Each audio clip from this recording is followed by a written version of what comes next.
Presswire, after a weekend of rumors and an off-season of waiting, the Yankees finally traded Sonny Gray earlier this week.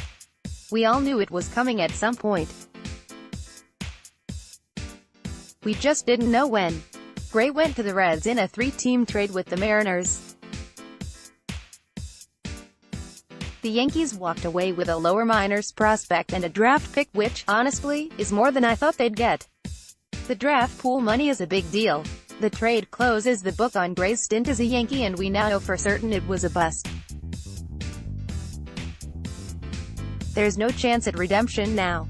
I liked Gray and was glad when the Yankees added him for the 2017 stretch run, but the trade was a failure. The Yankees acquired Sonny expecting at least a mid-rotation innings guy and hoping for a bona fide No. 2 starter behind Luis Severino. They got a fifth starter. Sometimes worse. At this point I'm not really interested in exploring why Gray performed the way he did with the Yankees. I've written enough about that the last 12 months or so. I don't think it's as simple as, he couldn't handle New York, or, he was a bad match for Yankee Stadium. I reckon it was a combination of several things, not one specific thing. Whatever it was, the Gray pickup proved to be a failure. After last season, a season in which Gray had a 4.90 ERA, 4.17 FIP, and lost his rotation spot to Lance Lynn and was not even a consideration for the postseason roster, the Yankees had two choices: keep him and try to salvage him in 2019. Cut their losses and trade him. Personally, I was willing to give number one a try. I've been a Sonny Gray fan for a long time now, and I wanted it to work with the Yankees, so I was open to bringing him into the new season as a swingman, sixth starter.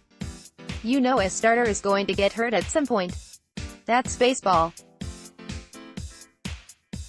Gray has more upside than pretty much anyone the Yankees could realistically bring in as a sixth starter. I was willing to give Gray another chance in 2019. What I think doesn't matter though. The only thing that matters here is how the Yankees feel about Gray and their assessment of his performance going forward, and Brian Cashman made it clear the Yankees do not expect Sonny to improve next year, or at least improve enough to keep his $7.5 million salary on the books. I thought this quote was pretty damning. From Joel Sherman, emphasis mine, we are going to move him if we get the right deal because I don't think it is going to work out in the Bronx, Cashman told me Monday at the GM meetings. I don't feel like we can go through the same exercise and expect different results. The Yankees tried pretty much everything with Gray last season. They gave him his personal catcher. They tightened up his mechanics. They altered his pitch selection and had him emphasize his sinker and curveball. They changed his role. When Cashman or Aaron Boone or Larry Rothschild were asked about Gray, their response often started with an exhale and a sigh. They were frustrated, exasperated, maybe even angry. Given the way Cashman and the Yankees had been talking about him, it's clear they did not trust Gray on the mound. How well would Sonny have to perform for you to feel confident when he's on the mound?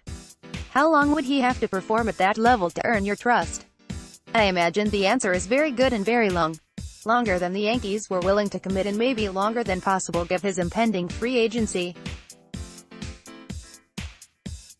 Once the Yankees determined, we don't feel like we can go through the same exercise and expect different results, as Cashman said, that was it. They'd reached the point of no return.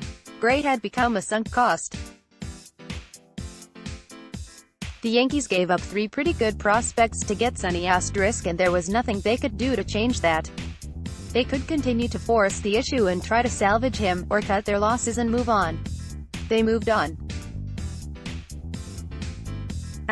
Could you imagine how much worse this all would have looked had Dustin Fowler, James Caprillion, or Dustin Fowler done anything of note for the Athletics?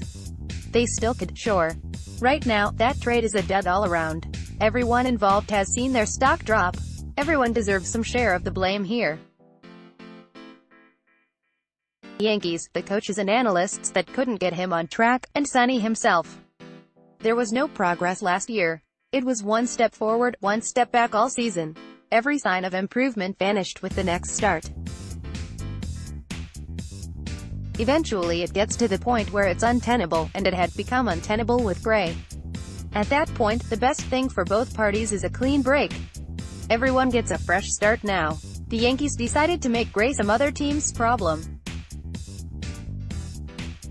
They spent a year, more than that, really, trying to get him right and nothing worked. If he had multiple years of control remaining rather than one, I think the Yankees would have kept him. But with just the 1 year of control remaining, there wasn't enough long-term upside to keep working at it.